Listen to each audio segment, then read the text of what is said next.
My name is Bishar Gumani. I'm a professor in the history department. I'm also director of Middle East Studies here at Brown. Nicola and Neve will introduce the intellectual and political stakes involved in organizing this workshop.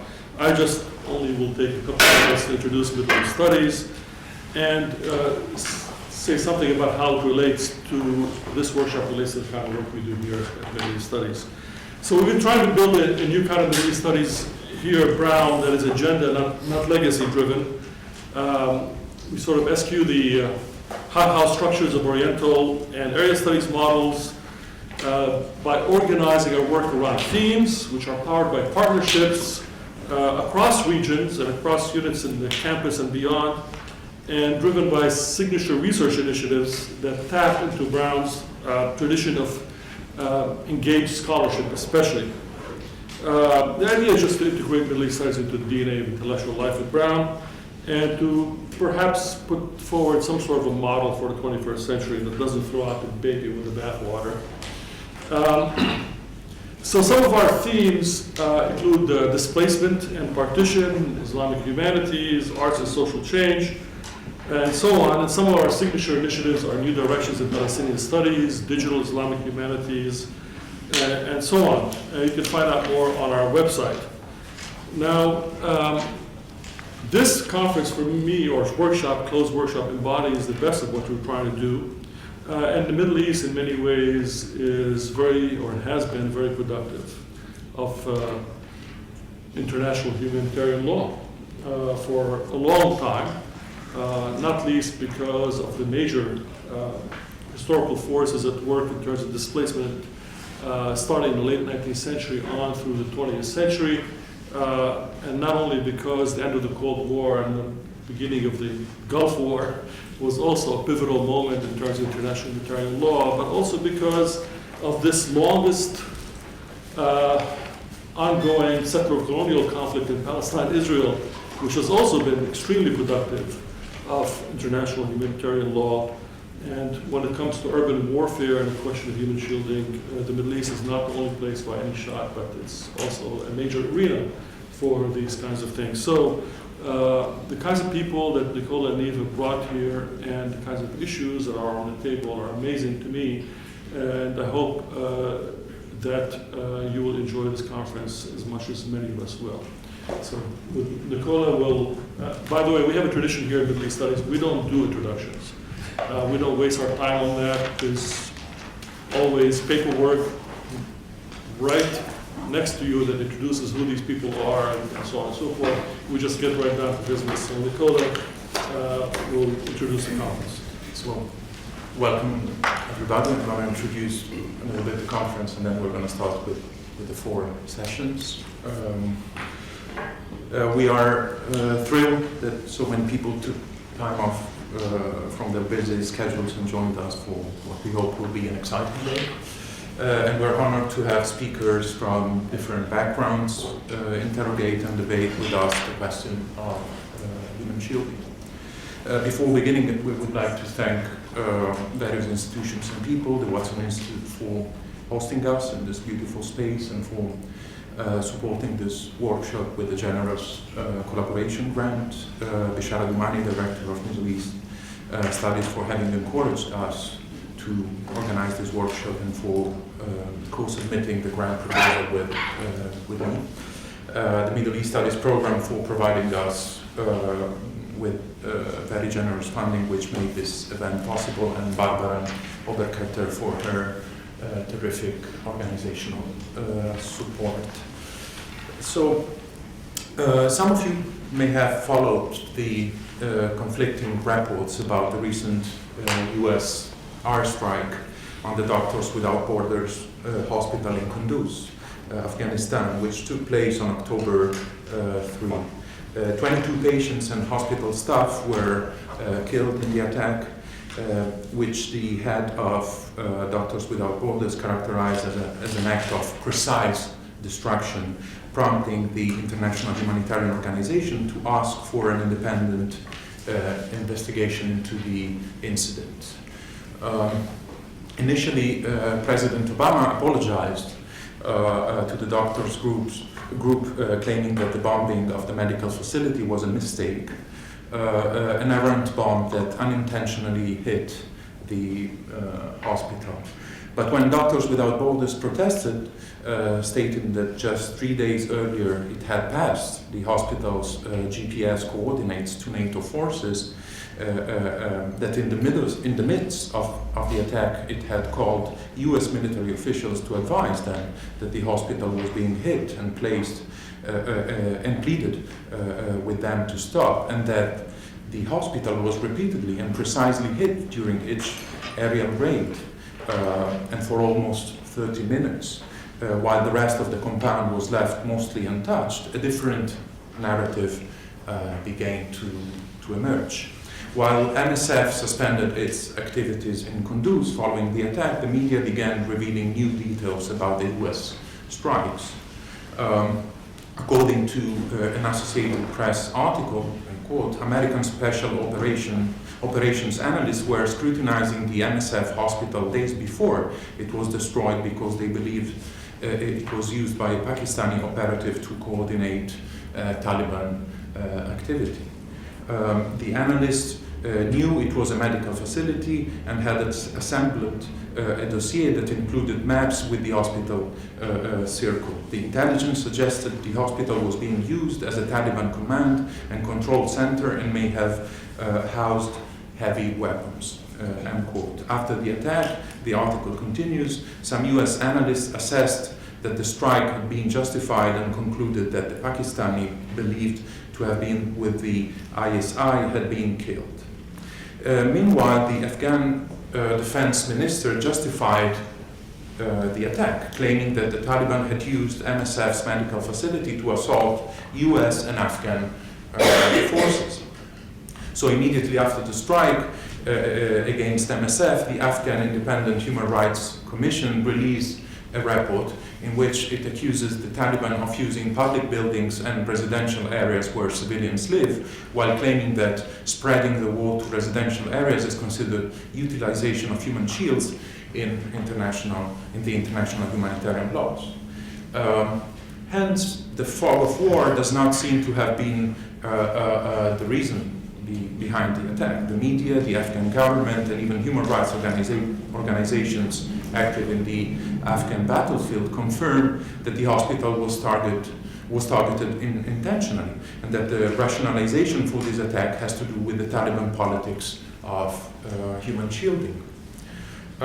In the past year, Niv and I have been closely monitoring news reports that mention the phrase human shields. What is particularly interesting in the Kunduz case is that several articles characterized the hospital itself as a human shield, thus underscoring that not only humans, but also different kinds of civilian buildings protected by international law, such as hospitals, schools, and places of worship, can also become an integral part of the human shielding lexicon. So the term shield is used as an adjective that modifies the meaning of both civilian bodies and objects, and by so doing changes their status according to international law. Hence, the politics of human shielding is also a spatial politics that determines the meaning of civilian bodies and objects, as well as the relationship between civilian and military entities. Just like a human who is defined as a shield is no longer simply a civilian, hospitals or schools that shield militants are no longer considered simply hospitals or schools, and therefore may lose some of the protections offered to them by international law.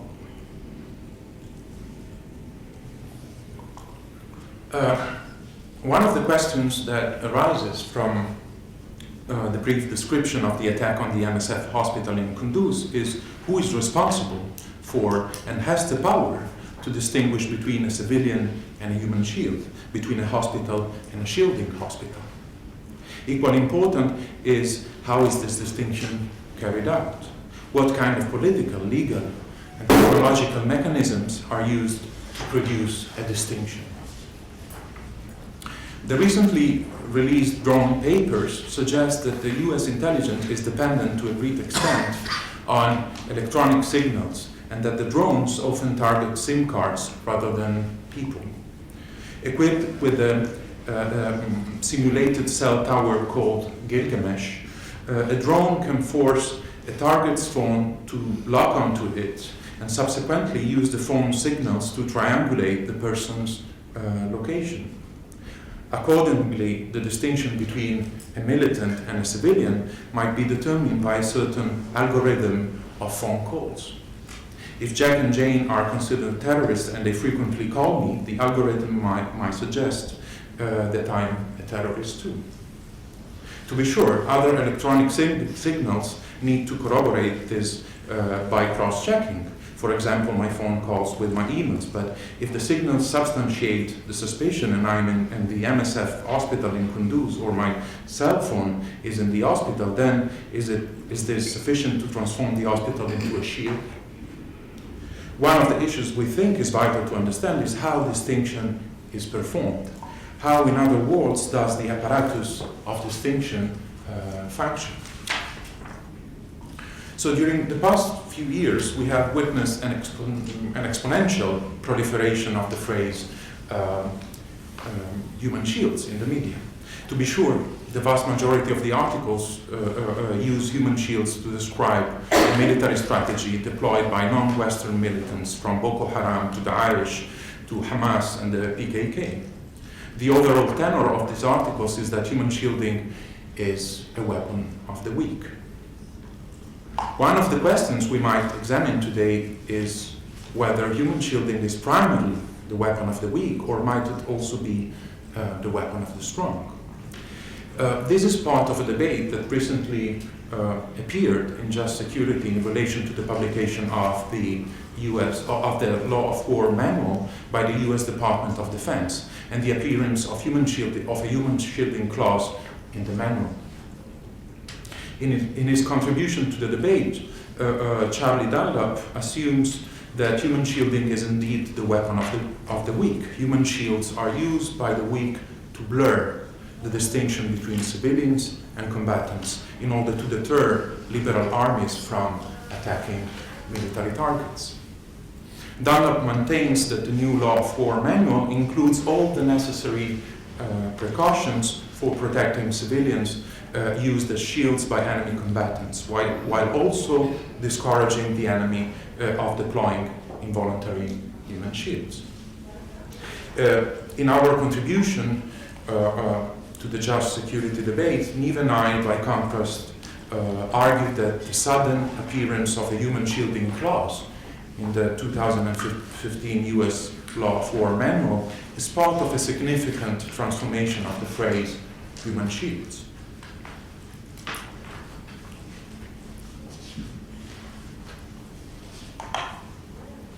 Our counterintuitive hypothesis is that human shields are not only being deployed as a weapon of the weak against high-tech states, but that the legal phrase human shields has also been mobilized by strong states to legitimize the increasing deaths of civilians on the battlefield. In other words, the introduction of the human shield clauses should be understood as the introduction of a legal technology, a necro technology, that legitimizes killing and shields the strong from potential accusations of having committed war crimes. Why, we might ask ourselves, is human shielding suddenly attracting the attention of so many legal and military experts who deal with contemporary warfare and insurgencies? What is the function of human shielding in international law and in military manuals? Are human shielding clauses helping to contain, regulate, or legitimize violence? The legal politics of human shielding can hardly be separated from the ethics of human shielding and the moral meanings we confer on the way human bodies operate and are operated on in a situation of violence. Thus, the question of the weak and the strong, and the legality or illegality of shielding debated in just security, must be connected to a more fundamental moral conundrum. A couple of years ago, Banu Bargo raised a question that we would like to reiterate today. Is human shielding morally reprehensible? Is the weaponization of human bodies in contemporary warfare a morally reprehensible act? Concentrating on voluntary human shields, Bargo argued that they should be conceived as a new form of agency that aims to protect the weak by achieving deterrence during warfare through the invocation of a certain moral sensibility. Human shielding, she maintains, is a voluntary, organized, and systematic strategy of political struggle and resistance to political violence. Judith Butler recently advanced a similar argument, but in reference to African Americans in Ferguson and Baltimore. The protesters who resisted the police are human shields, in a way, she claims. In a context where black lives do not matter, the use of a body as a shield against power is a last resort. It should be understood as the production of biopolitical resistance and a new economy of costs and benefits. Bargo and Butler are interested in the ethics of human shielding. Is the deployment of human shields morally wrong? What, in academic parlance, is the moral economy of human shielding?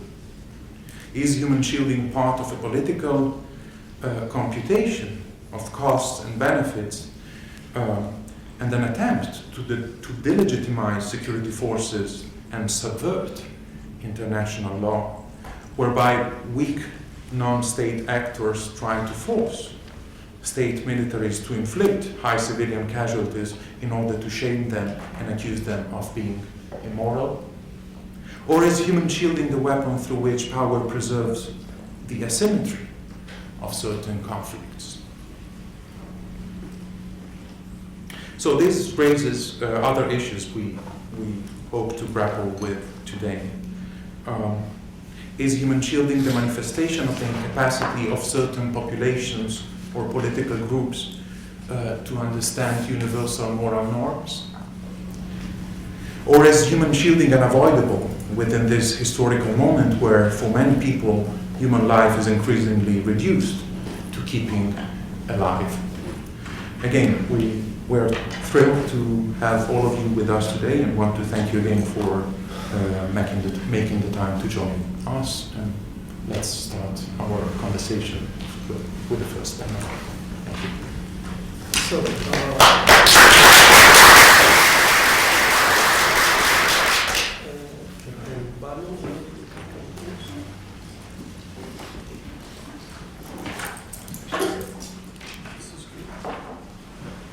So my name is Neve Gordon, and our first two speakers will be Bruce Cronin from CUNY and Banu Bargo from the New School.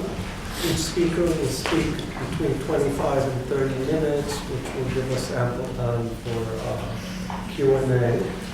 Anyone that doesn't have, there's a copy of the bios of the people and the program in the entrance. So, Bruce, do you need Yeah, I can figure it. Where is it? it's on the desktop. Okay, press this. Here? Yeah, this thing, and then open this. This one? And then, My name is all right.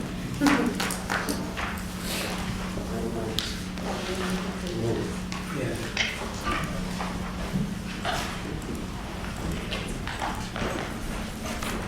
All right. Yeah, I'm from CUNY, but most people are confused. CUNY is a system. City College is my home, although I do teach at the CUNY Graduate Center. So I guess that's... All right.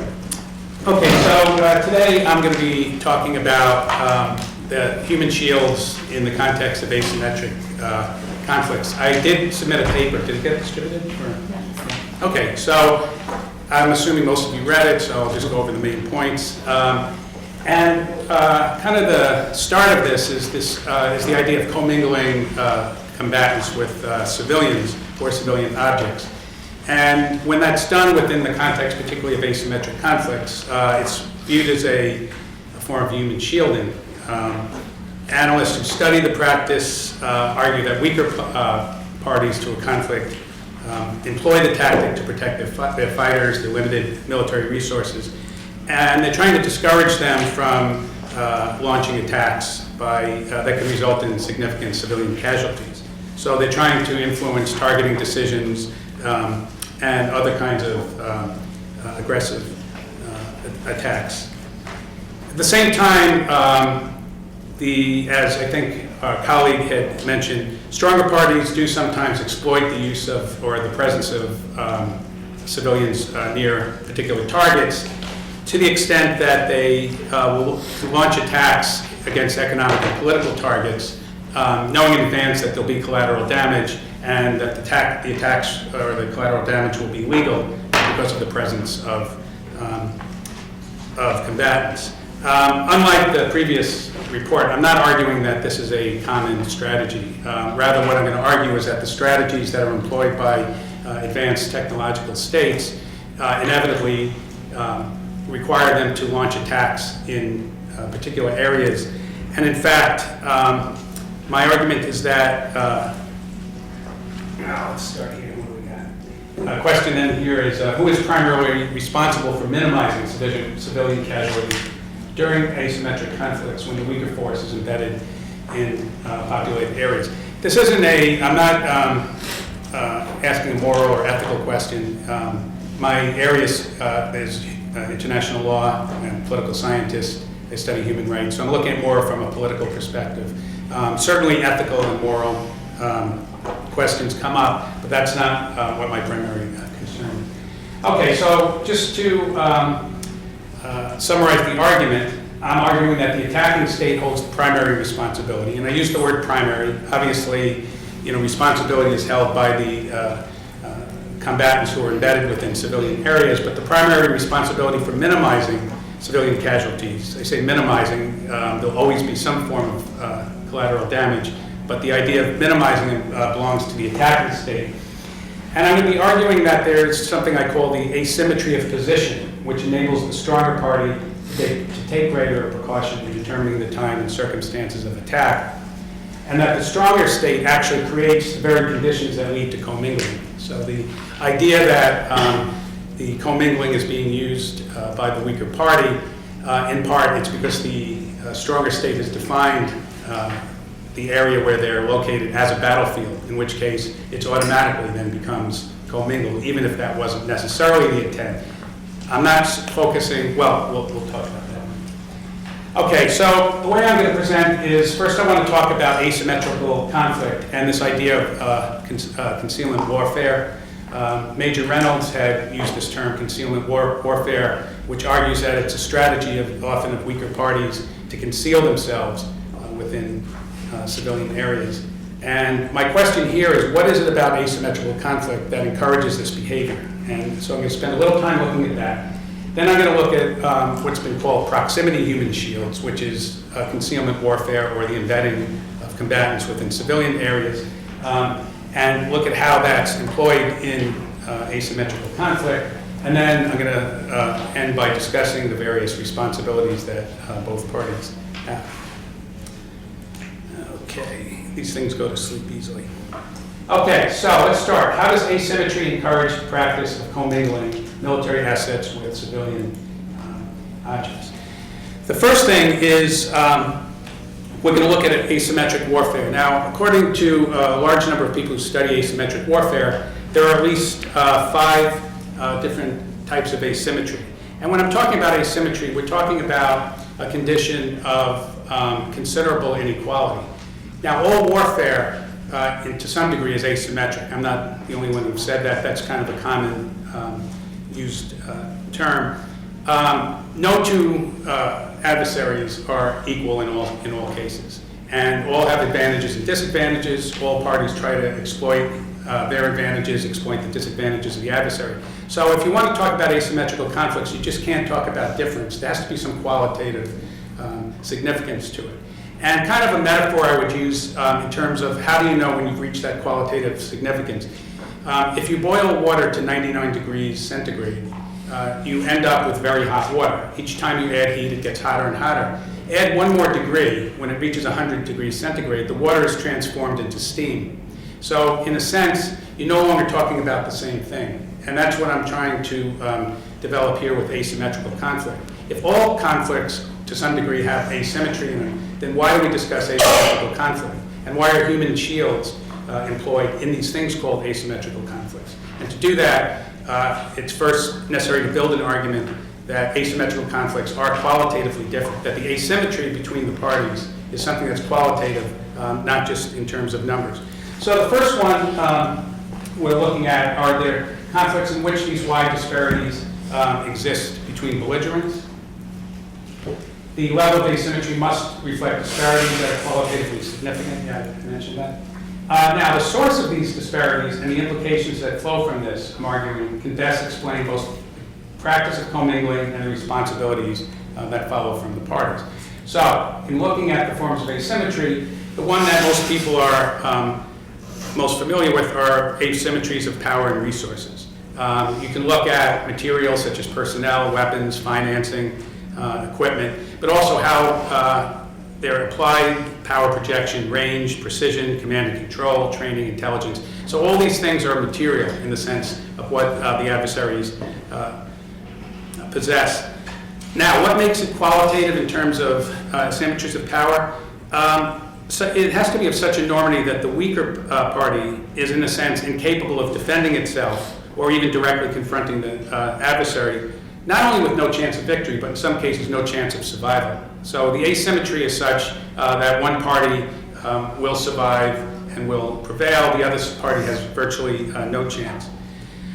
The problem is that power asymmetries don't necessarily translate into preferred outcomes. In the war between Israel and Hezbollah in 2006, the ground war, which lasted a few days at the end, Hezbollah fought Israel to a draw on the ground in direct confrontation, even though Israel obviously had superior weapons, superior training, superior personnel. And so asymmetries of power don't necessarily tell us everything we want to know. And I would argue that the asymmetry of power really doesn't explain the use of human shields because they're not always employed by the weaker party. If it's something that's employed sometimes, not all the times, then you can't say that that's the explanatory. So it's not just simply a difference in strength or a difference in material resources. A second is asymmetry of strategy, means, and methods of fighting. This is something a lot of people who study asymmetry focus on.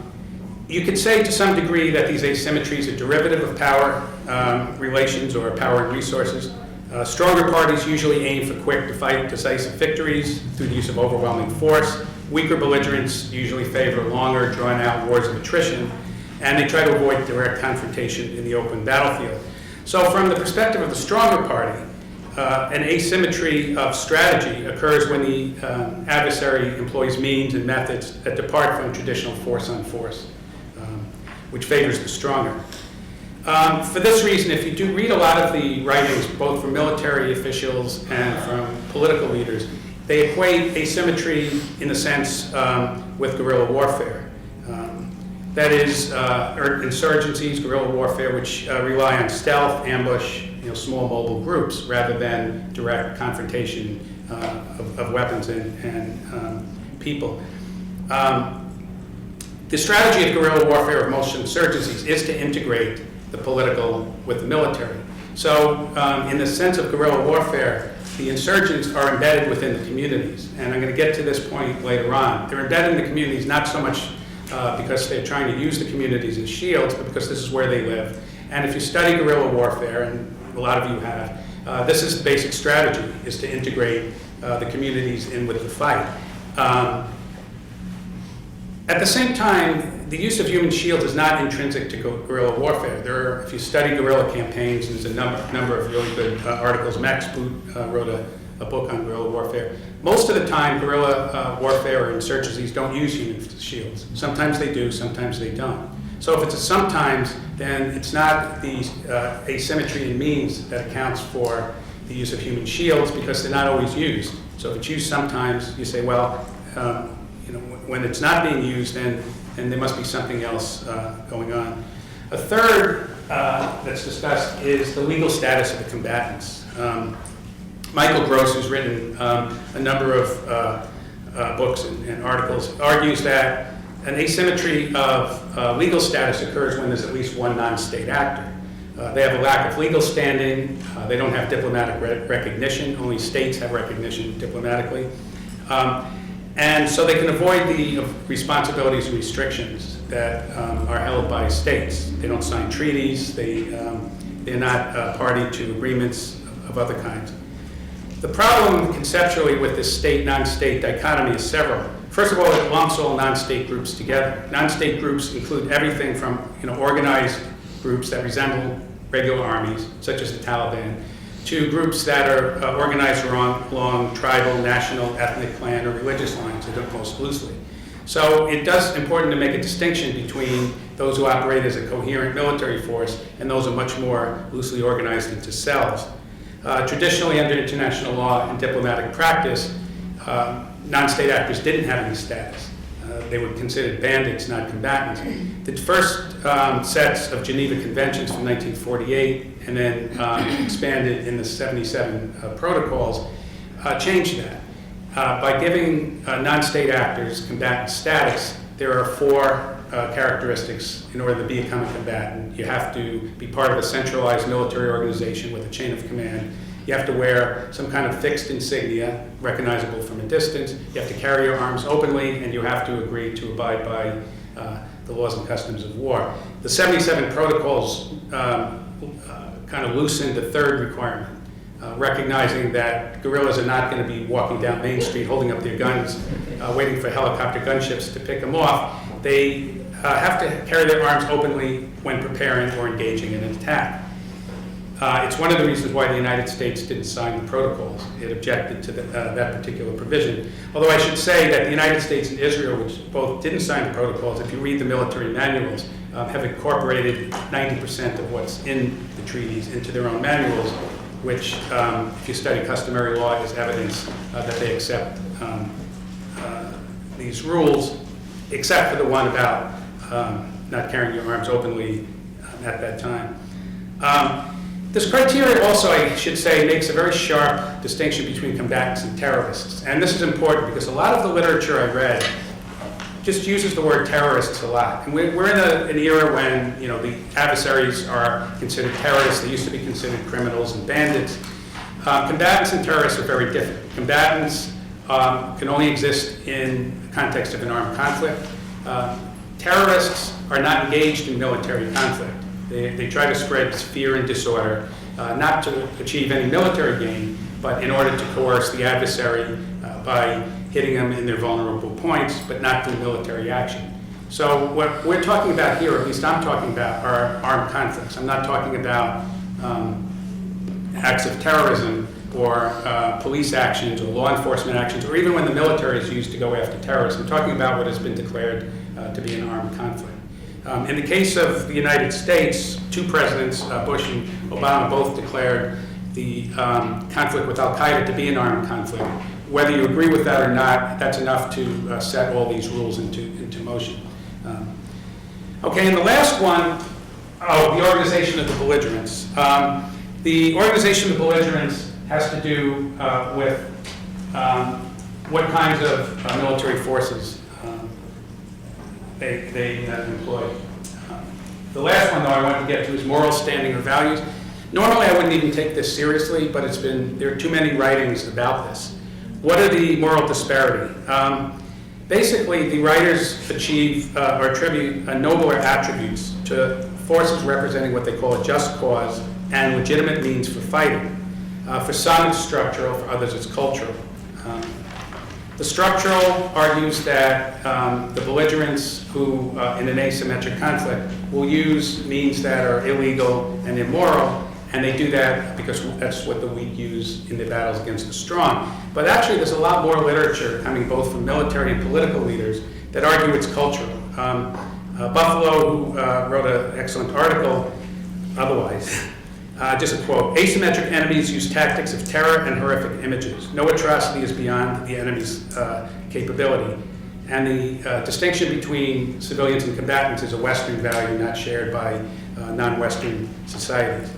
J.G. Eaton says, "Many opponents of the West don't share its values for life and respect for civility and the rules of warfare."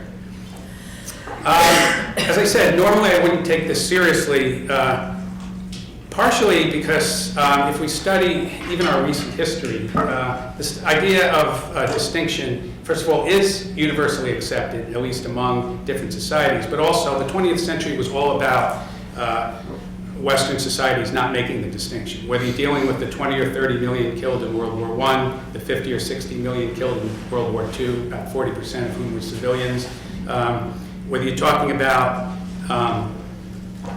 the actions by states, the Russians in Chechnya and Georgia, the United States in Vietnam, the use of horrific violence by Serbia and their associated militias in the Balkan Wars. We're not really talking about something that's cultural. We're talking about practices that are shared very much beyond. Okay. I'm arguing that there is something called the asymmetry of position, and that in fact, what explains the use of human shields are not the other asymmetries that are traditionally argued, but something I call the asymmetry of position. And it occurs when the entire conflict is fought on the territory of the weaker party. Now that happens in a number of cases, but what is it about the asymmetry of position that places the adversary in the role of using proximity human shields or concealment? First of all, it leads to a significant asymmetry of threat and flowing from that of risk. The weaker party cannot oppose a threat to the survival, or in most cases, the security of the external power. In most cases, you're almost not talking about armed conflict. You're talking about one-sided war, where the attacker holds most of the cards, and that the defender really can't respond. And one of the things that you miss in these cases is that the idea of reciprocity doesn't hold. Okay, let's look at the asymmetry of risk. The stronger side can threaten, damage, and obliterate the weaker party's institutions, infrastructure, and population without fear of retaliation. If you study the war, NATO's war against Serbia in 1999, again, I wouldn't even call that an armed conflict. It's technically an armed conflict, but to the extent that Serbia had no effective defense against the NATO attacks. In fact, NATO lost 0. They lost 1 soldier in a training accident, 0 in terms of conflict. And basically what you saw was NATO just pounding targets in Sarajevo, Novi Sad, and other cities. And so when you talk about the use of human shields in this particular case, you're talking about a situation where essentially the entire country is at the mercy of the attacker. Reciprocity, which is often viewed in the study of armed conflict as a restraining force on both sides. That is, you treat prisoners of war from your enemies according to the Geneva Conventions, in part because you want them to treat your prisoners the same way. Reciprocity is one of these restraining forces. It doesn't exist in an asymmetry of position. The dominant combatants do not have to defend their own population or institutions. That's in most cases. I mean, we can look at the case of the Israeli-Hezbollah war, where in fact Hezbollah is one of the few cases where the weaker party was able to threaten, but only to a small degree. If you really cut through the numbers of how many rockets Hezbollah fired, the Hezbollah rockets had carried about 22 to 40-pound bombs, which are small. 90% of the bombs landed in open fields. And if you look at the numbers of killed, I mean, what Hezbollah did was illegal and it was vicious. They used indiscriminate weapons, which violates international law. But that doesn't change the asymmetry of position. The fact is the war was fought in Lebanon, not really in Israel. Although this is one case where Israel actually did have to defend its population. So here we have a case where the asymmetry of position was offset by, somewhat by the use of rockets from Hezbollah. Now let's look at human shields and international asymmetric conflict. Okay, any intentional use of civilians or persons ordered to combat, most of you know what that means. It just basically means you're out of the fight because you're a prisoner of war, you're wounded, and you're incapable of defending yourself. You are no longer a legitimate target, even if you're still a combatant, but you can no longer be targeted. So the use of any of those to protect military assets is considered human shield activity. And analysts and scholars have looked at three types of human shields: voluntary, involuntary, proximity. Involuntary shields are like hostages. They're rounded up, people who are rounded up against their will, and they're forced to act as literal physical shields against some kind of military asset. Voluntary, I'm not going to talk about. That's the same thing, except they're not like hostages. It's similar to, again, the 1999 war with Kosovo, over Kosovo. You had thousands of Serbians stand on a main bridge with big somebody had faxed the logo from Target, the store, and they basically, yelled to NATO, "Come and get us." And obviously, NATO was not going to attack a bridge and kill thousands of civilians. There's some controversy, but the evidence that I've read is that this was not organized by the Serbian government. This was a spontaneous act from Serbians themselves. Now, I'm not going to be talking about that. That's far less likely. Voluntary, I'm not going to be discussing. I am going to look at proximity human shields. They're defined by the co-location of military assets in areas known to be inhabited by civilians. Non-combatants, in this case, are neither relocated nor coerced into protecting the assets that are already present. So it's different than using involuntary human shields. And they're employed by weaker parties who conceal themselves within a supportive population, not always, but usually and often a supportive population, to provide cover to launch attacks and protect themselves from counterattacks. Okay, that's something we all know. The defender's responsibilities, I think most of you know this. I'm quoting from the 1977 protocols to the Geneva Convention. The presence or movement of the civilian population shall not be used to render certain areas immune from military operations, in particular attempts to shield military objectives from attack. So there's really no argument that the use of proximity human shields or concealment warfare is illegal. The defenders also have to take an affirmative step to avoid locating military assets. That's called the principle of passive precaution. They not only have to not take action and bring them there, they have to actually relocate their military assets. Under the asymmetry of position, there is a difficulty for them to comply. It makes it difficult for the weaker belligerents to remain in unpopulated areas while they're resting, regrouping, or preparing attacks. Now, they've also, we have cases certainly of them using civilian objects as launching pads. Okay, that's a little bit different. A lot of the cases of proximity human shields or concealment is where the belligerents aren't actually being active, but they're storing weapons, they're hiding, they're regrouping. Okay. One of the problems you have is if the entire conflict is fought on your territory, you have nowhere else to go. Now, that doesn't make it legal, it doesn't necessarily make it right, but it just is. And in warfare, there is some degree of, there's the legality of warfare, but there's also the reality. And I think as several military leaders have said, that if you have laws of warfare that ensure the defeat of one party, they're simply not going to be respected. And that's usually argued by the stronger states, but the weaker states can also argue that as well. Often the defending party uses them as hiding places, not necessarily as shields. Remember, shields is you're deliberately trying to protect the assets. Sometimes they are, but sometimes they're just simply using them as hiding places. And I'm arguing that the attacker actually often creates this very situation by defining what they call battle space. There's no longer a battlefield. It's now called battle space, which is nonlinear, which can exist anywhere, to include targets in densely populated areas. During the war, again, I'm going to use the Kosovo War, the entire country, or all of the major cities, were considered part of the battle space. And that has to do with the strategy that NATO and other Western and technologically advanced states use. And that is, by declaring an entire city to be battle space, individual targets generally don't go after illegal targets. NATO states are generally pretty good about complying with the laws of war, but they expand the definition of military necessity and military objectives.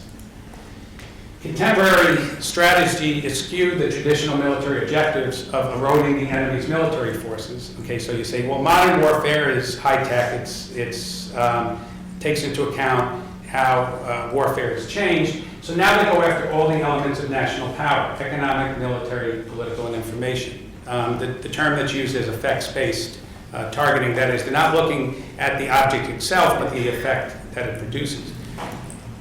So success is defined by the degree to which they can destabilize the systems on which the enemy relies, centers of gravity. Now, centers of gravity don't mean military necessarily. It could mean political party headquarters. It could mean communications. Sometimes the argument is, well, they're being used, communication centers are being used for sending messages. A lot of times that's a little bit iffy. When NATO hit the television and radio station in downtown Belgrade, killing about a dozen civilians, it really stretches military necessity to say that this was a military asset. NATO's first argument was, well, they're spewing propaganda. Well, propaganda is not a military operation. We can do that.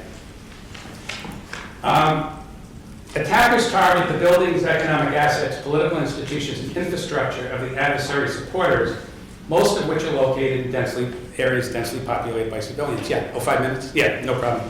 I got my thing going. So the targets themselves are the very areas that are considered to be the centers of human shield activity. The resulting casualties are counted as unintentional and therefore illegal. And this was a point, I think, that you had made earlier. I don't think I'd go as far as to say that they planned in advance to produce civilian casualties under the auspices of a legal attack, but they're discounted. Pretty much, if we have one military person here at least, and who's also a lawyer. It's interesting if you study the use of targeting, particularly by the United States and Israel. When they're planning targets, they have a room full of lawyers saying, no, you can't hit that, yes, you can hit that, yes, you can hit that now. So there is definite attempt to comply with the laws of war, but then they get stretched because an illegal target becomes legal if there's some kind of presence, military presence. And therefore, when you start to expand the definition of what constitutes a legal target to include, again, political party headquarters. In the case of Israel and Hezbollah, Israel was hitting shops because they were owned by supporters of Hezbollah. A supporter is not a military target. Political party headquarters, apartment buildings where members of Hezbollah were meeting. That could turn that into a military target, but then you get into we get into the question of distributing responsibility under an asymmetry of position. Okay, the principle of distinction limits attacks to military objects. It's mitigated by two conditions. We've talked about this: the failure of the defenders to separate. That could turn a civilian target into a military objective. The use of civilian objects for military purposes. So that would include even an apartment building if it's being used as a launching pad for firing. But the attackers do have responsibilities to minimize casualties, even if the attacks themselves are legal. Proportionality. Okay, the expected collateral damage cannot be excessive in relation to the military objective. The word excessive, there was days and days of debates when they negotiated the treaties on what constitutes excessive. They used the word because it's not precise. But it is one of the cases where you have to look at it on a case-by-case basis, and that's what I want to do in my last minute and a half. It's based on the nature of the military advantage. So to go after an apartment building that may have relatives and supporters in it to get 5 combatants who are meeting, you could argue is clearly violates proportionality. Now, because it has to do with, well, if these are top commanders, does that change it? Yeah. But in the case, at least my research on drones, you mentioned the aerial attacks. In a lot of cases, they're hitting low-level Al-Qaeda. So you can't argue that you're knocking out the number 1, number 2, or even one of the top 10 commanders. And part of the problem is in going after assets that are not military, that are meant to undermine the foundation of the adversary's ability to fight the war, you've then stretched the concept of military advantage beyond what I think is reasonable. Concealment warfare doesn't reduce the value of civilians. You still have to take care. The technologically advanced armies do take care. I would argue not enough, because the very nature of the strategy that modern militaries use makes it not only likely, but virtually absolutely that they're going to be killing civilians. They're supposed to take feasible precaution, which is going beyond proportionality. You have to use the amount of harm that's least likely to cause. Now, what is feasible depends on the resources and options of the combatants, and this is kind of the crux. The attackers usually have complete control of the airspace. They often have complete control of the country, at least in terms of from a military perspective. And they have the luxury of making decisions as to when and where to attack. They can decide not to attack a target even if they think there's a military advantage, because they can wait. Or they can use other means. The defender really has no feasible precautions. So even if the defender is engaged in illegal activity, that is setting up a command post in a hospital, I don't know if that was actually true, that they did that, but if they did, you can make the decision. You don't have to get them at that moment. You can get them later. You can use some other kinds of means. Because the attacker has the absolute advantage. It's an asymmetrical conflict where the attacker is not generally being threatened. Its security, its survival is not threatened. So it actually has greater precaution. Now, it's not something that stronger militaries like. The argument is, you shouldn't be reducing our advantages, but the fact is you do have greater sets of options, and therefore what is feasible is greater for the attacker than the defender. So my conclusion is the asymmetry of position places the primary responsibility to minimize civilian casualties with the attacking party. And that military convenience is not the same as military necessity.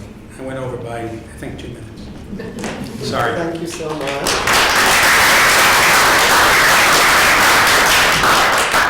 Martin? Okay. Are you using that? No, I'm not. No. Old school. All right. Old school is fine. Okay. I want to thank Neve and Nicola for inviting me. I'm really happy to be here. This gave me an occasion to revisit the essay that I wrote a few years ago on human shields, so this is a sequel, and to sharpen some arguments, to actually concentrate on some other aspects. But I hope you receive it very much in the spirit of a work in progress. So Human Shields Take 2, Bodies Against War, Bodies at War. The use of human shields is a war crime, as is the breach of the principle of civilian protection in a manner that exceeds proportionality considerations. In asymmetric conflict, the utilization of human shields is considered to be a way for the weaker party to protect fighters, weapons, strategic sites, and infrastructures in the face of an impending attack, and to delay, deter, and even discourage attackers from direct engagement that might lead to a high number of civilian casualties. Meanwhile, even in the absence of an actual use of human shields, the allegation of the use of human shields and the attribution of human shield status on civilian populations constitute a legal excuse for attackers to justify civilian deaths and to relegate responsibility for those deaths on the party that endangered them in the first place. In asymmetric conflict, therefore, it seems that both parties are incentivized to resort to a politics of human shielding, the stronger by alleging the use of human shields, and the weaker by either using human shields and or by disputing the allegation of its use. The increasing utilization of human shields within public discourse as an extension of the war effort in the form of struggles over its meaning and implications reveals and affirms the presence of this incentive. It implies that the constitutive ambiguities that undermine the blanket prohibition on human shielding within international humanitarian law provide the conditions of possibility for conflicting parties to transform the domain of law into a new site in which politics becomes, as Foucault once stated, reversing Clausewitz, the continuation of war by other means. We could affirm Judith Butler's insight that both the offensive and the defensive parties in conflict are calculating to commit some war crime and are counting on the other to do the same. So the question is not whether or not it will be committed, but rather the tacticalization of when and how best to commit them, how to commit them more usefully, with the least reputational damage, with the broadest support, with the least harm to one's own, etc. Butler points us to a temporal reversal. Rather than a retrospective assessment of crimes committed during the war, what we have is a prospective assessment, an anticipation of adjudication, as she calls it, that is built into the very stratagem of war on both sides. Lawfare, like contemporary warfare, has become anticipatory. It is preemptive, strategically and instrumentally calculated, and based on the assumption of mutual breach. Indeed, these considerations point us to a familiar script, where parties in an asymmetric conflict evoke the alleged presence or absence of human shields strategically, grafting it upon a civilian population, which may or may not be aware of its instrumentalization, and even if it were informed, may or may not be willingly participating. Even where the local population might be in complicity with the party that renders them human shields, the consequences of this instrumentalization far exceed those implied by an act of passive support. That Israel has resorted to this lawfare, accusing Hamas of using Palestinians as human shields, has enabled the ravaging of Gaza in 2014, is well known. Indeed, Turkey appeared to be following in Israel's footsteps when the airstrikes on August 1st of this year hit the Zargele village in Kandil, northern Iraq, destroying 6 homes, damaging a school and a mosque, resulting in the deaths of 9 civilians. The Ministry of Foreign Affairs issued a statement alleging the presence of human shields. While assuring the public that an investigation regarding the allegation of civilian casualties will be carried out in cooperation with the Kurdish Regional Administration in Iraq, whose results would be made public, the statement highlighted, and I quote, that every effort is always assiduously exerted to ensure that there are no civilian casualties. At the same time, the ministry declared that the village was in fact a logistical camp for the PKK, and I quote, it is known that there are no civilians at the Zargele terrorist camp in question, also that high-level PKK members were present there during the operation. On the other hand, it is unfortunately a fact that the terrorist organization uses civilians as human shields, end of quote. Whether in Gaza or in Kandil, we can see how, regardless of whether these allegations correspond to reality or not, the deployment of human shields as a discursive category, or the attribution of human shields status as part of a war strategy, has immense consequences for the population in question, factoring into proportionality discussions and whether or not the atrocities against them constitute a war crime. Naming a population as shield, in Judith Butler's words, I quote, operates to rationalize the destruction of that population. As she notes, there's often a time lag between the mobilization of the discursive category and the possibility of proving the divergence between its attribution and reality. The burden of proof is shifted upon the attacked party and postponed until after the war, and this only with the assumption that both the attacker and the defender consider international courts legitimate authorities for adjudicating these matters. The allegation is free to run wild, she writes, making it much more advantageous to the attacking party to criminalize civilian populations by alleging that they're being used as human shields. Even though such unproven allegations should not entitle the attackers to disrespect the rule of avoiding civilian casualties or to disrespect it with impunity, it often does. Consequently, the discursive use of human shields points to, and I quote, a necrotechnology deployed by the strong, a technology that recasts civilians as legitimate targets of lethal violence, from Neve Gordon and Nicola Perugini. While agreeing with Butler, Gordon, and Perugini in their worry that the discursive deployment of human shields as an accusation and means of dehumanization serves as part of a war strategy that is furthermore in line with international humanitarian law, or at least only in tension with it, a tension that is constantly contested and reworked, I also want to note that these deployments often occur between the warring parties and have little regard for either the intentions of the populations in question or their political agency. I'm interested in whether we can think of human shielding as an act of nonviolent resistance against war.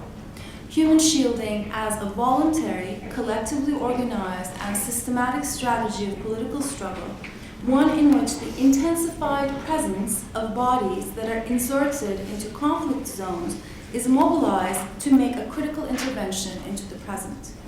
This critical intervention articulates a resistance against organized violence by risking lives, and in this wager of transforming life into the means of protecting others, whether these others are vulnerable populations, critical infrastructures, or symbolic sites.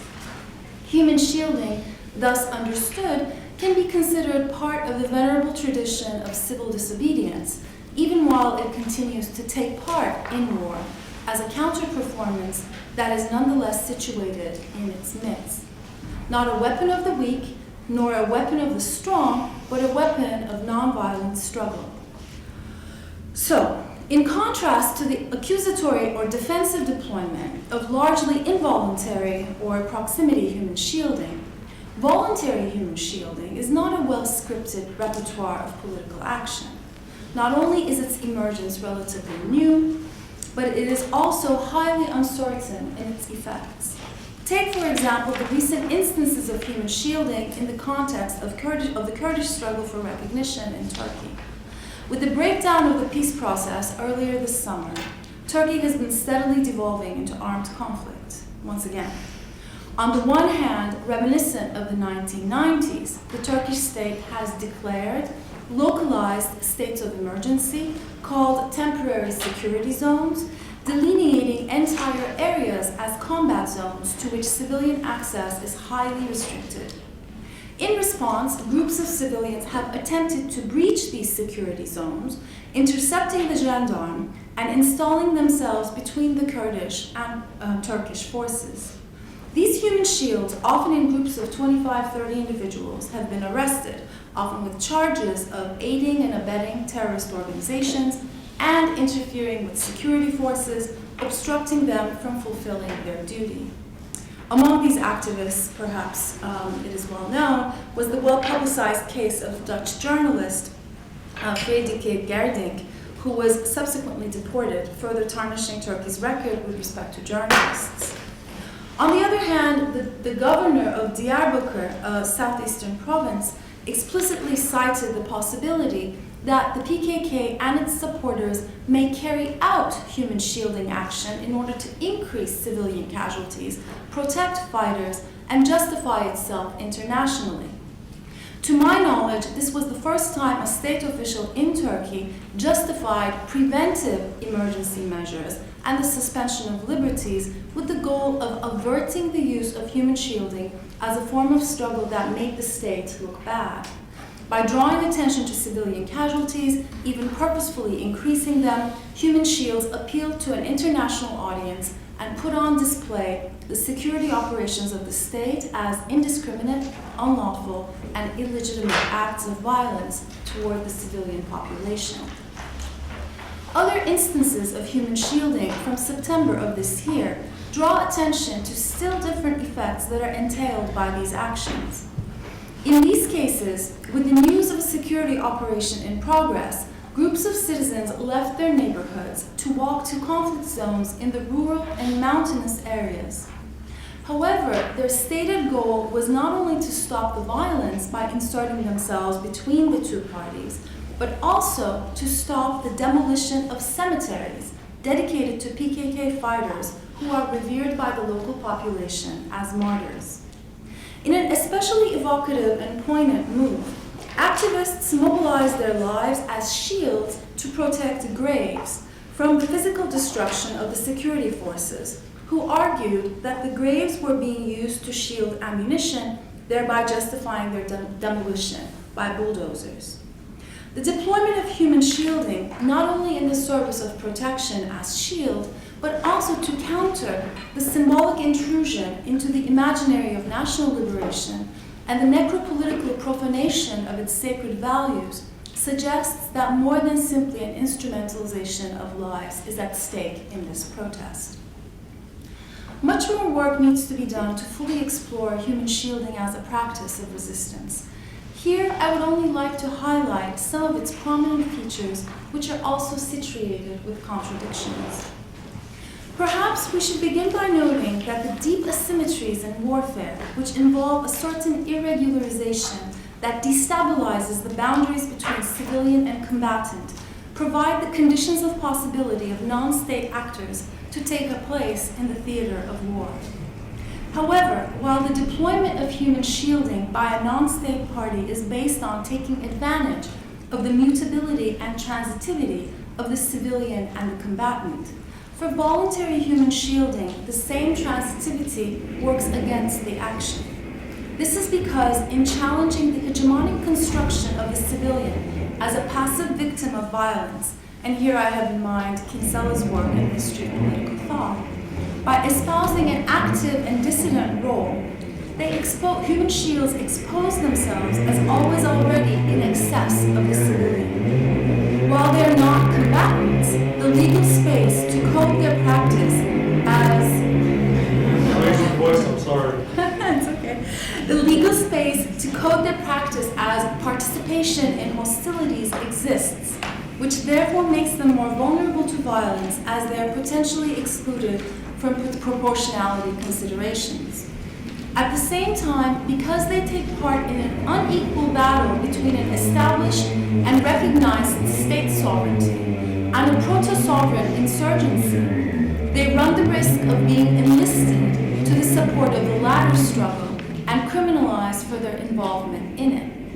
Overall, human shields operate on the precarious grounding of asymmetric warfare and hold on to an increasingly circumscribed and difficult space of political engagement, but one that is perhaps all the more precious because of it. Secondly,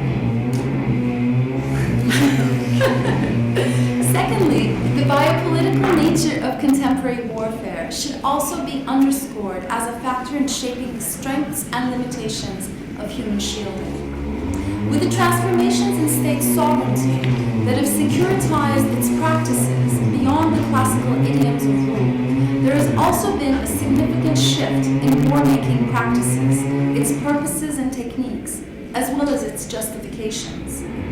If it is no longer simply the sovereign, but society that must be defended, as Foucault has persuasively argued, the emergence of human shielding has to be thought of as a function of the politicization of life entailed by this shift. With the ascendance of what I've elsewhere called biosovereignty, namely the assemblage that fuses sovereignty and governmentality, the preservation of life has gained paramount importance.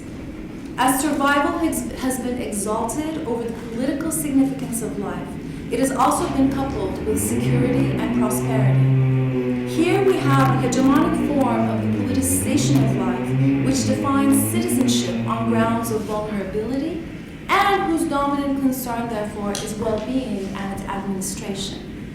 Human shielding challenges this effacement of politics by biology, by problematizing the depoliticized meaning of life, by constituting a counter-hegemonic form of politicization that transcends the dominant conceptions of citizenship. In mobilizing the full political potential inherent in life toward the protection of something else, human shields also appeal to a different order of values. This move is poignantly encapsulated by the resort to human shielding in an effort to protect the dead.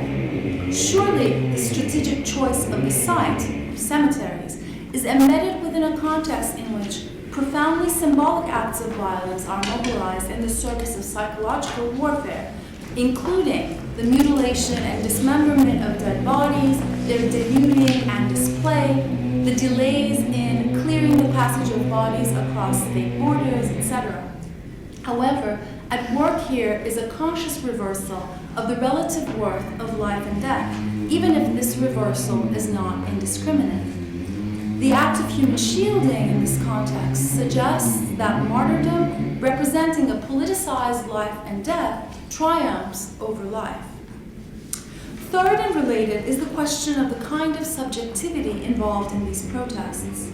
Here, I want to return to Judith Butler's recent critique of human shields as possibly economistic, instrumental, and therefore in complicity with neoliberalism. I think this is worth a deeper engagement. Butler questions whether the instrumental rationality assumed to be at work in the use of involuntary and proximity human shields is not also valid for the activists, at least in the strategic way that I have characterized them in my earlier work. She juxtaposes a cost-benefit rationality on the one hand with the absolute value of principles of standing for them and standing with others without any calculation of the effects of such action, and as gesturing toward a different order of values on the other, as two different interpretations of what might be operative in this act of resistance. Accordingly, in the former reading, activists appear to be moral consequentialists or war strategists, whereas in the latter, their actions are motivated by a priori principles and hope. The implication is that the subjectivity that is implicit in the former construction is an economistic one that partakes in the logic of war and involves a reductive conception of freedom that tries to calculate what is incalculable. Further, she associates this instrumental subjectivity, especially concretized in the act of wagering one's life, with neoliberalism. In relation to voluntary shielding, she asks whether placing the emphasis on the risk involved in putting one's life on the line, does not bring it close to a form of speculation with the body, again placing us on the terrain of human capital as the subject of neoliberalism. She also critiques the idea of wagering life or resistance as wagering activity as a reductive conception of resistance. In my view, while there is a significant strategic dimension to voluntary shielding in its aspiration to delay and deter attacks, even to prevent them where possible, and to lessen the damage to civilians in warfare, this is not to say that these activists are only or even mainly motivated by cost-benefit calculations, and that principles of nonviolence and freedom or an anti-war politics is not important, or somehow less determining to them than a calculated logic. Surely, no subjectivity, no act of resistance is immune to neoliberalism, its hegemonic practices of comportment, its dominant forms of thinking and acting. Even though I think that the kind of hedging that we find in neoliberal finance, for example, or the rise to prominence of insurance against calamity, whose existence is taken for granted, should not be considered on the same footing with the risk-taking in resistance practices, which nonetheless remain at a critical or at least questioning distance to hegemonic values. It is still worth underscoring that human shielding reproduces certain contradictions out of which it is born. While it reflects an internalized conception of risk and its efficacy, human shielding also constitutes a form of radical political participation that challenges war. The strategic instrumental calculations and, on the one hand, and the absolute moral commitments, on the other hand, coexist and intermingle, but not without some tension. On one side is calculation, on the other is the willingness to uphold the political meaning of life, its relation to justice, against the putative value of biological survival. In my earlier work, I had tried to explicate this commitment with respect to Walter Benjamin, asserting the stance of a just existence, and the Benjaminian sense I submitted was the defiance of a simply economistic logic. However, this should not mean neglecting the very real cost-benefit calculations that help define when and where human shields will situate themselves, for example, or how many volunteers are distributed to each site, or even some sense of the potential impact of the action on a public sphere that will recognize and support what they do and condemn the attacker. If we do, we run the risk of idealizing this form of resistance, or any form of resistance for that matter, as purely moral acts that are conducted only for the a priori good in the principle, or only valuable insofar as they conform to such a purist vision. In fact, insofar as human shields rely on the mainstream media and call on humanitarianism, whether by calculation or by simply acting out of principle, or both, I think that they express a certain and, in my view, problematic moralization of politics, which is at times complicit with or derivative of the hierarchicalized sense of humanity, also mobilized by humanitarian warfare.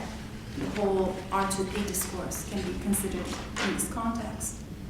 Surely this kind of activism tries to do it in the opposite direction, but it is enabled by that humanitarianism, rendering its deployment of privilege and hierarchy to protect those who are deemed more vulnerable or less worthy deeply problematic. There is a direct link between the effectivity of human shielding and the privilege of those who resort to it. The strategic deployment of privilege, however, recreates the very hierarchies among human lives human shielding often seeks to challenge in the first place. Overall, the discourse and practice of human shielding emerges as a new field of contention. On the one hand is the politically damaging, accusatory mobilization of the putative or actual use of human shielding as an allegation that the other party is breaching international law, and then its disputation. On the other is the reclaiming of human shielding as a practice of collective resistance and defiance.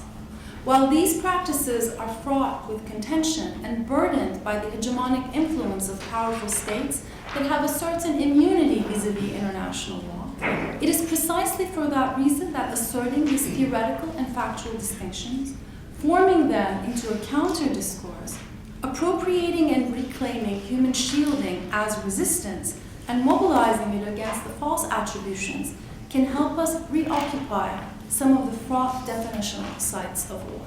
Thank you. Thank you very much for two wonderful papers. Thank you also, I think, Catherine, for the quietness. You should have seen what I did. So we have Heard some screams out about, I would say 30, 35 minutes. What we're going to do is collect questions. So do you need a pen? I have it all. Okay. And we'll collect several questions and do one round and then maybe another round. Serena, please. Thank you very much for two really interesting papers. My question is for Ruth. Let's sit down. Yeah, I just gotta get this done. So I have a question about the empirics. And I don't know whether you can answer this, but how widespread is the practice of human shielding? I mean, in the course of your presentation, you said, well, actually, it isn't used that often here and there, and we don't see it everywhere. So I'd like to begin with get a sense of sort of, how widespread is this practice that we're talking about? Where do we tend to see it, and where do we tend not to see it? And for example, do we see increasing reports of this in third parties? So there's obviously, and one of the questions here is there's this discourse of human shielding, and one question is how much it connects to reality, right? Very hard to figure out. But if we look to reports of, say, UN rapporteurs and the ICRC and so on, I mean, do we see an increased, reporting about the use of human shields, apart from what the parties are charging each other with, right? That's a whole different issue. But what do we see by supposedly neutral third parties who monitor this, to get a sense of what's the empirical pattern that we're talking about here? How does it, and the larger question, how does this discourse connect to the empirics? I realize the empirics are hard to know. Yes, Alice. Question really, it's an observation and then it leads into a bit of a question, I suppose. I just wonder whether we're taking a very ethnocentric, for want of a better word, view of these topics, because while Banu was talking, I mean, I love your paper, it's thought-provoking, it's given me an awful lot to think about. I'm just thinking, well, how does this fit into to the countries that I'm most familiar with, Nigeria and Somalia, for example. How does this fit in with legally plural societies, where you've not only got international law, but also customary and sharia, and where the value of the individual and the individual's life may be negligible because the group is more important? I have no idea what the answer might be, but I was also trying to think whether I'd come across any literature in very limited national publications I've seen, for example, from Nigerian universities. And I don't remember seeing any work covering this in particular. Boko Haram, no, it's another issue, you know, the bring our girls back, etc. That's not specifically human by any definition. So is there a read across? Do your insights, do you think, transfer?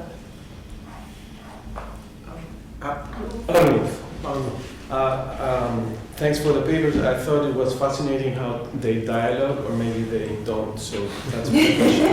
And I apologize, I'm an international lawyer, so if it's too technical, let me know. So I thought it was very interesting how Human Shield as a discourse is actually operating in different legal regimes. So Bruce's presentation, I think it tries to achieve something that is in a different regime or level than Banu's. So to Bruce, my question is, if we focus, and both focus, I think, on the lawfare rather than the warfare. So how the battle of definition has or may have an outcome at the level of warfare before, so that it structures warfare. So Bruce's contribution tries to take the discourse of human shielding in order to, rather than increase the levels of responsibility or decrease the level of responsibility of the defenders, throwing it back to the attackers. Whereas Banu's paper, it's not at the level of IHL. The level of, the idea is that those who are engaging in human shielding are engaging in nonviolent resistance, which is a strategy that takes the political battlefield outside of IHL ad bellum, into the legality of war. So this is what I mean by what the papers try to achieve. If everything goes well in Bruce's paper, now we'll have a lawful target here and a war crime over here. Whereas in your paper, if everything goes well, there won't be war, because war itself is what is tried to be shown to be illegal. So it's not IHL, but is collapsing both regimes into a situation where both regimes can answer. And that's what human shielding practice is trying to do. Okay, I will take two more questions, or you know what, we'll take, what should I do? How many can you guys, well, we'll start. Someone here, yes, you, and then Adi, and then we'll take from that. Okay, what's your name, just? Sama. Okay. I'm first year PG student here. And I'm wondering how much the whole discourse around human shielding fits into other changes we've seen in the law of armed conflict, such as the creation of the unlawful combatant category, and how we relate that to maybe a broader change in how we perceive war. I have two comments. One is, I think many of the examples that Banu brought are not from the combat zone, right? They are voluntary practice of human shielding as part of civil resistance or civil disobedience. And in fact, it's not only the practices of the human shielders, it's the situation itself was not a combat. It was not a war. In many of the cases, for example, Rachel Corrie, there was no war there. Practices of human shielding are common outside the battle zone in protecting houses from demolition, in civic disputations or struggles. And in fact, in the first Intifada, Israeli activists were trying to protect Palestinian houses from demolition just by the same tactics, and the army preempted it many times by arrests or just dispersing demonstrations. So I think this has to be understood in the context of state policing, a conflicted area, sometimes using military instruments, the state against civilians and not the state against combatants. So this is one comment. And another, maybe it's a small comment about Gaza specifically, about the use of human shielding in Gaza. I know that you're going to speak about it later, but I think that one has to take into account the fact that the army was not after combatants when bombing Gaza. This was sometimes the case. It was after the buildings. The army tried to destroy buildings. And the massive destruction is the result of the intention to sow massive destruction. So human shielding in Gaza, in the way the army used it, was just a kind of it's an obstacle. There are people in this building, so we have to warn them. So we call them human shielding, human shields, and we try to evacuate them. And if not, then we bomb the building anyway. But the intention was destruction. And I think this creates a sort of a difference. What I'm going to do now is stop, let them answer, and then we'll do another round, starting with Charlie and with you, okay? Bruce, why don't you begin? All right, how widespread is the practice? It depends how you define the practice. And that's part of what I was trying to say. If you're saying how widespread, I'm talking about proximity human shields, not the kind, where Saddam Hussein takes foreign nationals and has them surround. That's involuntary, which is what I'm not talking about. But again, it's hard to say. If the attacking force decides that a particular neighborhood is set up with all sorts of legitimate targets, and the adversarial force is located in that neighborhood, then the entire neighborhood becomes one human shield. So if you're looking at it that way, then the practice is very common. If you're looking at a deliberate attempt to use civilians for the purpose of, partially it's to discourage, there are cases where they use civilians because they want civilian deaths as a way of discrediting the attacker. That happens too. I can't give you numbers. You'd have to go by different cases on that. But I just want to point out that this tactic only works if the stronger party places the safety of civilians ahead of its military objectives. And in at least the cases I've looked at, in a book I'm writing, I've looked at about a half dozen cases. That's not often the case. You brought up the case of the hospital. I don't know the details as much. From your presentation, it sounds like the safety of the civilians was less important than the military objective. We can argue, under international law, under proportionality, is hitting, these group of Taliban combatants or commanders or whatever their status was, worth the cost of however many lives you lose in the hospital. If you put it in those kinds of terms, then you're looking at a situation where human shields won't work because the attacking army or attacking force doesn't care as much if they kill civilians, so long as they can attribute it to some other reason. So that's one way. I'm not only looking at what's called lawfare, I'm actually looking more at the political aspects of it. International law is important because in most of the cases, the attacking militaries, at least the Western militaries, do in fact follow international law, and they take the idea of civilian immunity very seriously.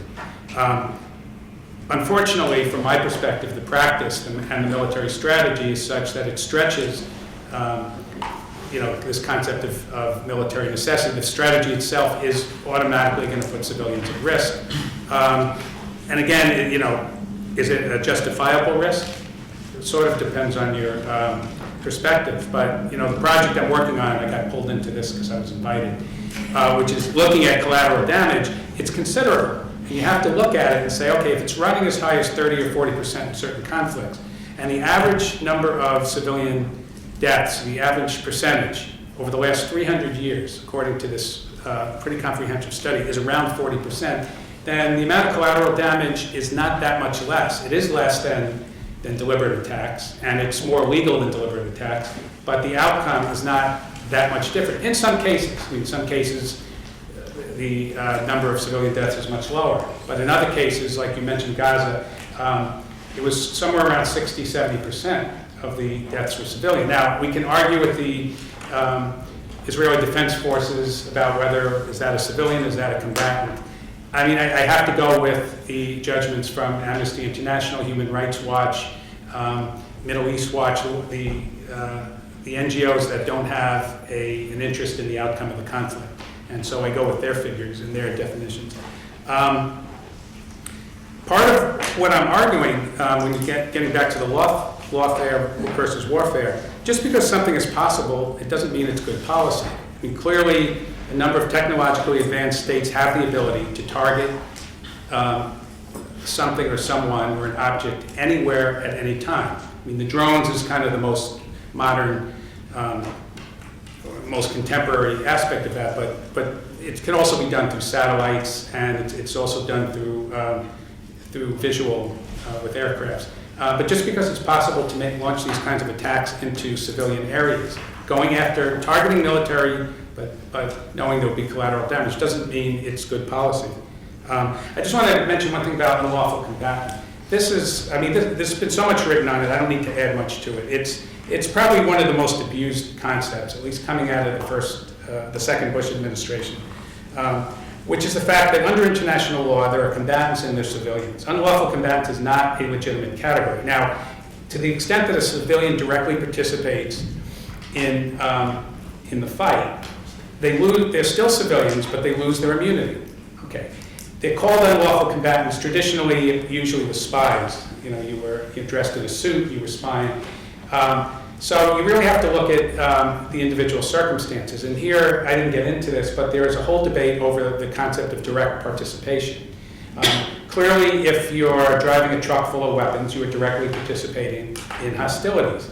If you are providing shelter and food to an insurgent, you are not. But sometimes, and I know in the case of the Israeli-Hezbollah war, the leaders were very clear.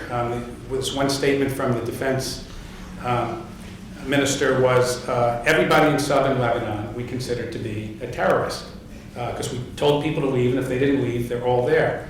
Unless they're directly participating in hostilities, then they are not a combatant, and they're not an unlawful combatant. So I think it's much simpler that we stick with combatants and civilians. A civilian picks up a gun, they're a legitimate target.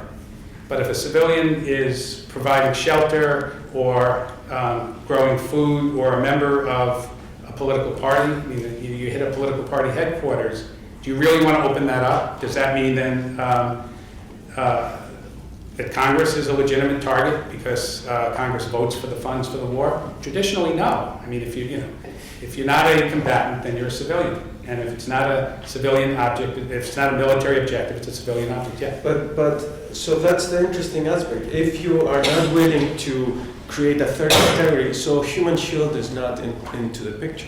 Human shields are civilian. End of the story. The only way exactly. they enter is that if someone brings them there, that's a war crime. But the idea is that if you have a human shield who's not directly participating in hostilities, he or she is a civilian, end of the story. There might be a... Well, not quite end of the story, because if, under not only international law, but what we call customary practice, if a civilian object is being used for military purposes... That's a war crime. But it becomes a legitimate... No, it becomes a legitimate target. It doesn't. Under international law, it does. Well, I'm not saying it, I'm saying the U.S. manual is international law, but if you are an ICR, if I'm representing now, performing the Red Cross person, the Red Cross person would say, it is not, unless you're a crazy American, he or she would say. Well, no, actually, I read a lot of the journals from the International Committee of the Red Cross. It's Rule 97. That's it, Rule 97. But with this, I stop. All right, we can I would like to let Banu respond. Alice, right? Yes. So thank you very much for your question.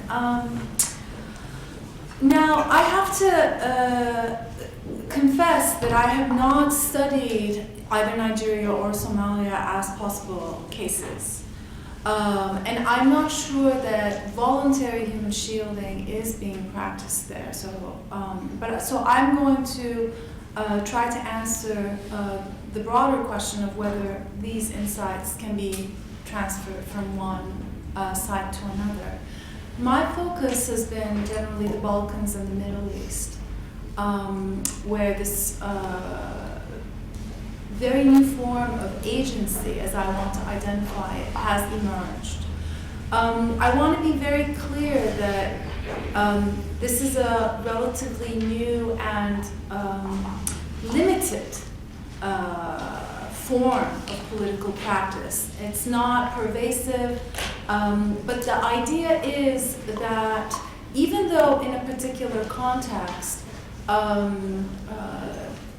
human life might not be the supreme value, as you suggested, I think if it is to be a viable practice of resistance, it does appeal to a broader, perhaps transnational or even global sense that human life is sort of the most valuable object of politics. So I think in contexts where this is in doubt, the only kind of effectivity of voluntary human shielding would be to appeal to a global audience, to appeal to the moral sensibilities of what I've tried to refer to as the global public, and mobilizing them. Otherwise, where human lives are not valued, I don't think it has the kind of purchase that it would have as a kind of appeal to stop violence by mobilizing the very idea of life as a shield of war. I'm sorry, I don't know your name. Okay, thank you. I mean, I think yours was more of a comment than a question, and I think you beautifully expressed the kind of collapse or lack of stringent boundaries between law, war, and politics. I want to try to view this as more of a triangulation in which, we're not just talking about lawfare or warfare, but there is a politics involved in both.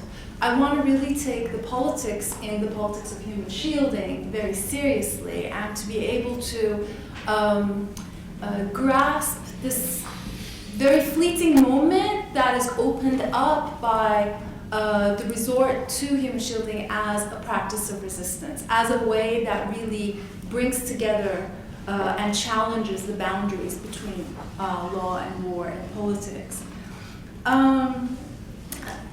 So to your question about whether it is better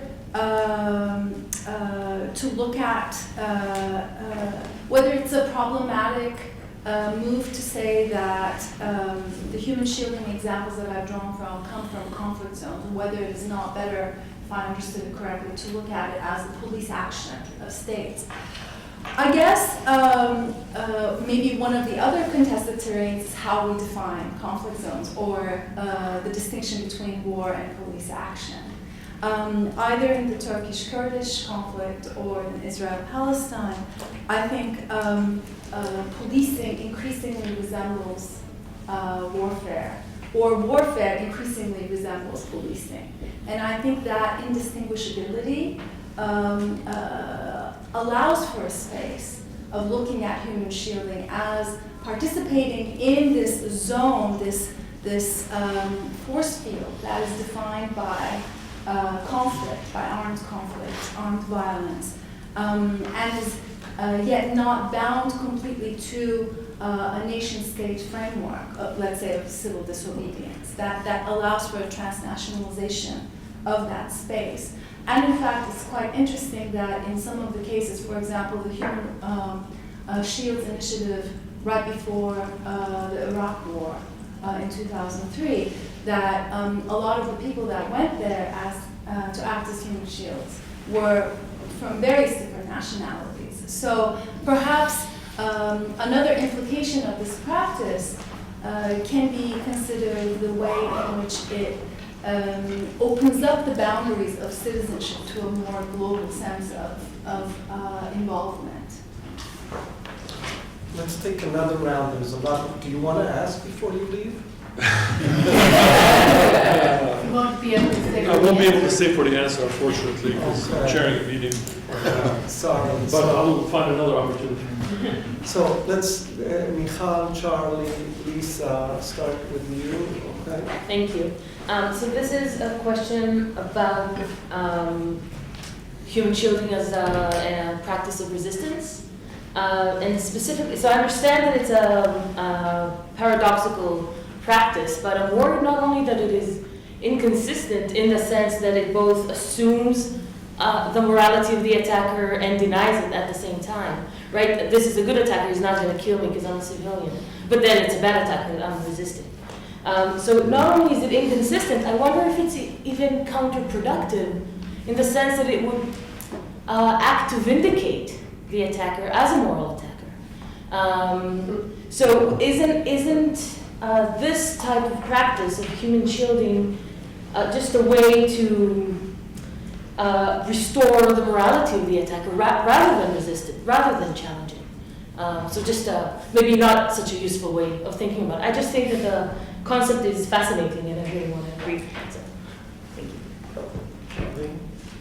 There's about a million things I'd like to bring up, but it does strike me as that it is interesting how people think that military operations how they actually operate. But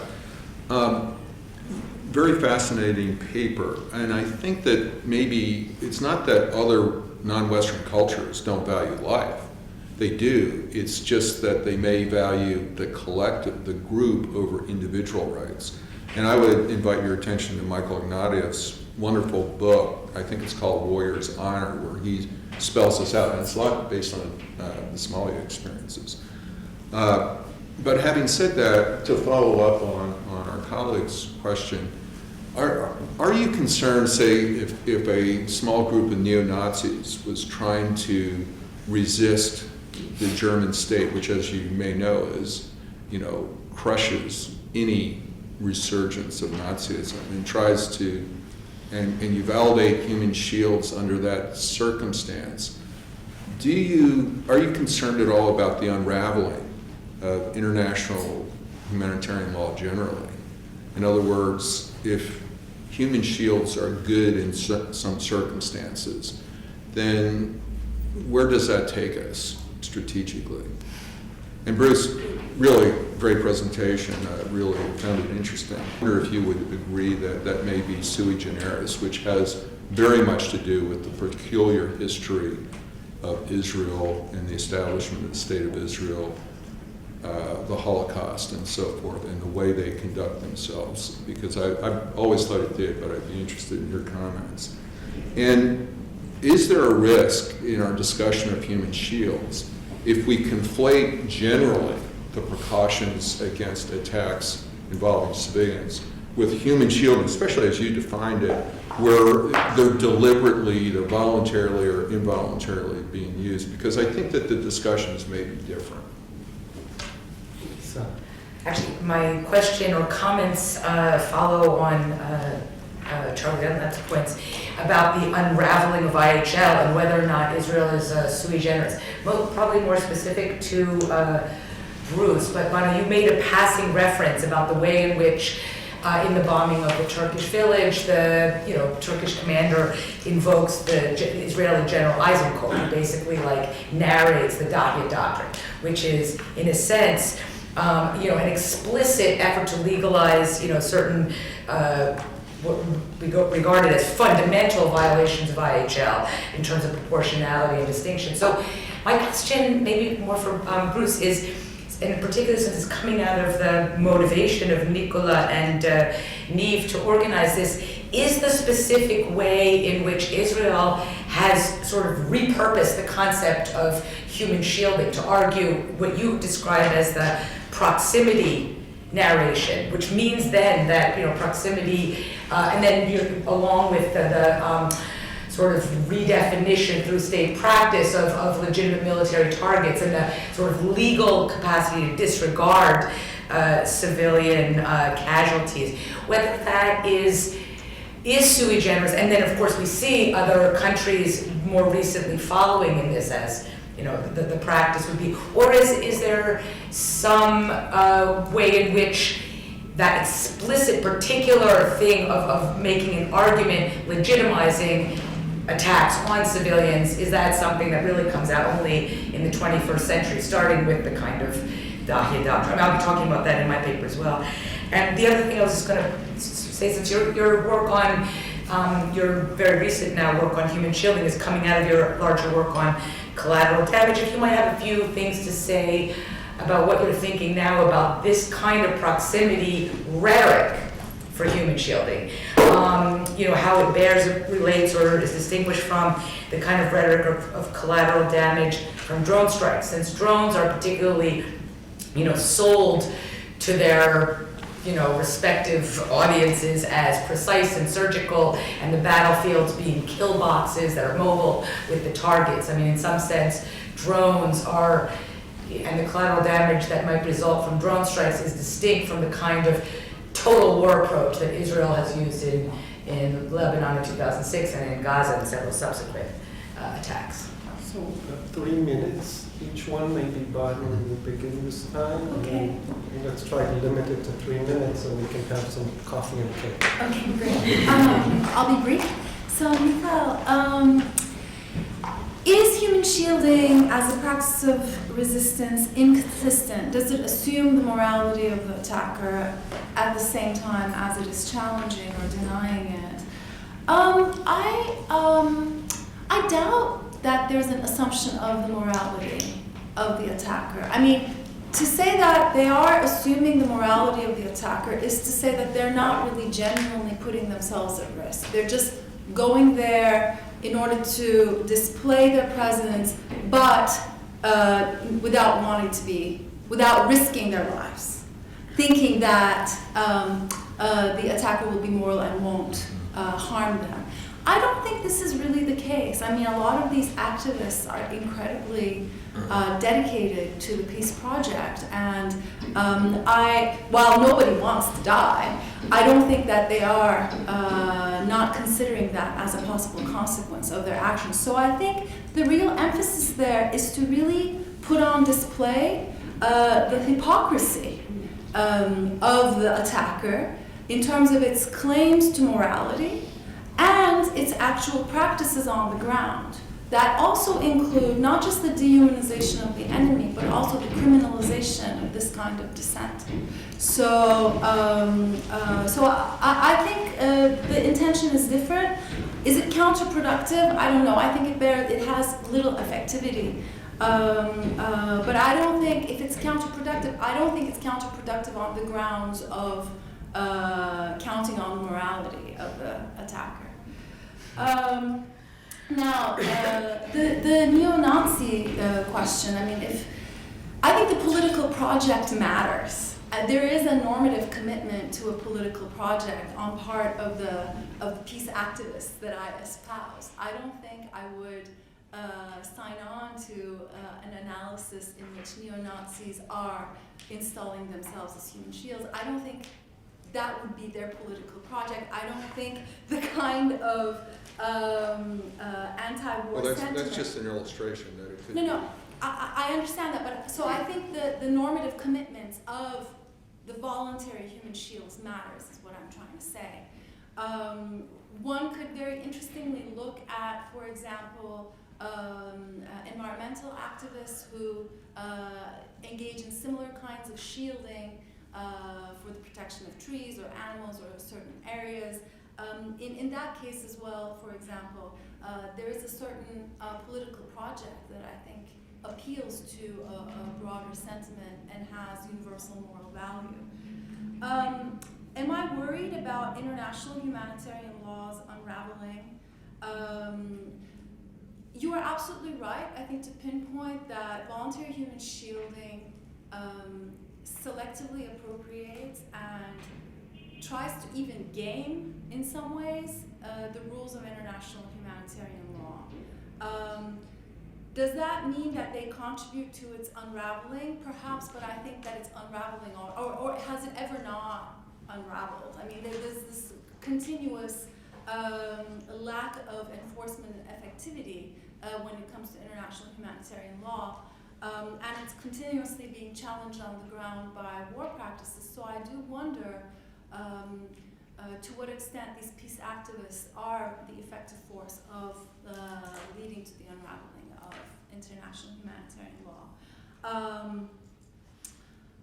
So I guess that's it for me. Okay. Okay, I guess a couple of questions can be combined. The Israeli situation, yes, to some degree, it's sui generis, but it's a similar situation, I think, with the Russians in Chechnya. I mean, the Russians saw the same, at least they argued the same threat from Chechen rebels that Israel argues both in Gaza from Hamas and Hezbollah in Lebanon. So you don't see the Holocaust? Well, yes, but yes, I do, certainly, and I do see, I mean, just from my own relatives, I've gotten an earful over the years. But every country and every society has their histories, right? And so when you're dealing with, even with the Russians in Chechnya, and clearly the Russians were far more brutal and they were less inclined to follow international law than the Israelis. I think they all have their own narratives. And, the targeting of a school where I think it was a couple hundred kids were killed by Chechen rebels and so on. I mean, everyone's got their rationale and their history. So yes, the Holocaust is a unique situation, but we all have all sorts of unique situations. So I'm not sure that that's explanatory in this particular case. The idea of precaution when human shields are used. I mean, there's a number. I mean, I quote a few people in the paper, at least cite. There are those who argue that when human shields are used, the proportionality equation should be readjusted against the protection of civilians. That is, the use of human shields makes feasible precaution or proportionality different. And obviously, from my paper that I don't agree with that. That the protection of civilians is something that was developed independently of other kinds of rules in warfare. I mean, the Geneva Conventions, the Hague Conventions, the laws, the customs and practices of war, military culture, and so on, have developed in one way. But the idea of civilian protection, which was embodied pretty much in the two protocols, was a real attempt to try to shield civilians as best as possible from warfare. Obviously, you can't do it. There's always going to be civilians killed. There's no way around that.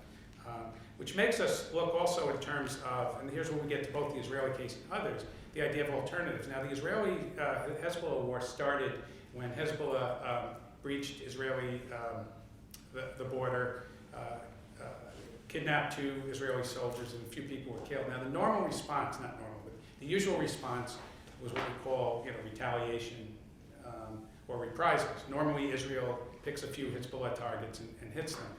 The decision to go to war and once and for all settle it was a very specific political decision that they knew was going to involve large numbers of civilian casualties. And in fact, if you read the Winograd, I'm not sure of its pronunciation, report, which was conducted by the Israeli government, it was said to look at what happened because Israel did not win the war. It was more of a draw.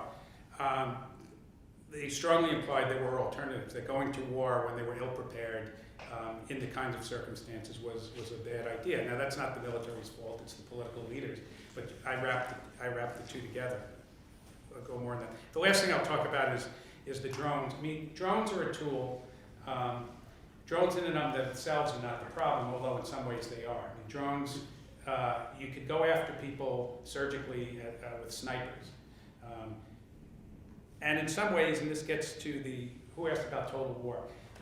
Yeah, I mean, after the Israeli athletes were murdered in Munich, the response by Israel, to its credit, now I'm a critic of how Israel's responded, but to its credit, It went after the ones who committed it, one by one, hunted them down and killed them. Preferable to sending 200,000 troops into the country. I mean, after 9/11, there were choices to be made. The war in Iraq and so on and so forth. How do you handle Al-Qaeda? It's a much bigger question. I mean, ISIS is different. They're an army.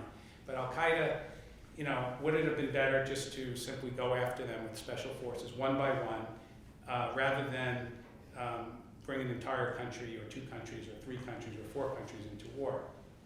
That's another question. I just want to mention one other thing about the drones. Drones have their own problems that are unique, and that is the drone operators are not in the theater of the war.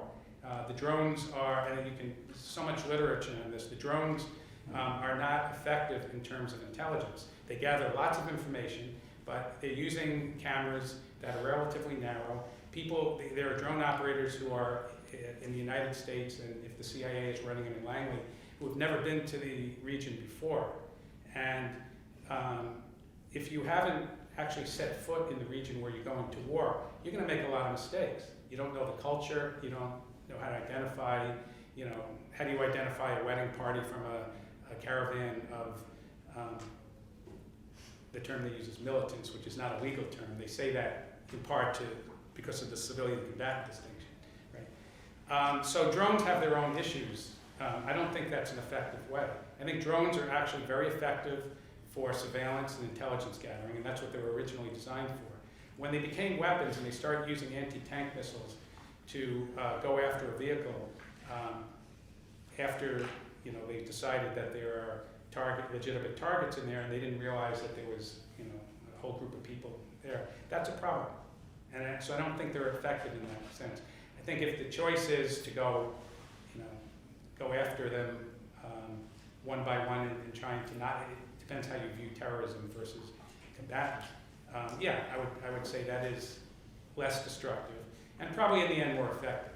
I mean, I'm not the only one to say the greatest recruiting tool for Al-Qaeda is no longer Guantanamo, it's the drones. 24 hours a day, the drones are flying overhead. You hit the wrong person, you not only upset his family, but his cousins, and in tight-knit societies like you find in parts of the Middle East, very, very close-knit clan-based or tribal societies, you've killed one person that you think is a terrorist, and you just created 10 more. So that's another question. Thank you very much.